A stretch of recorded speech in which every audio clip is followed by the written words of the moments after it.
નમસ્કાર વિદ્યાર્થી મિત્રો, પરિપથમાં લાઈવ વાયરનો વર્ણ સંકેત ખાલી જગ્યા છે. તો તમને ખ્યાલ છે ઘરગથ્થુ વાયરિંગના મુખ્ય 3 પ્રકાર છે.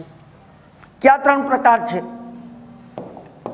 તો કે જે લાઈવ વાયર છે એના પર અવાહક આવરણ કેવા રંગનું હોય છે? લાલ રંગનું હોય છે. પરિપથમાં લાલ વાયરનો વર્ણ સંકેત લાલ રંગ. તમને એ ખબર છે કે જે ન્યુટ્રલ વાયર છે અથવા નેગેટિવ છે એનો વર્ણ સંકેત કાળો રંગ છે. એટલે જો હું અક્ષરે એવા રંગના કરું છું.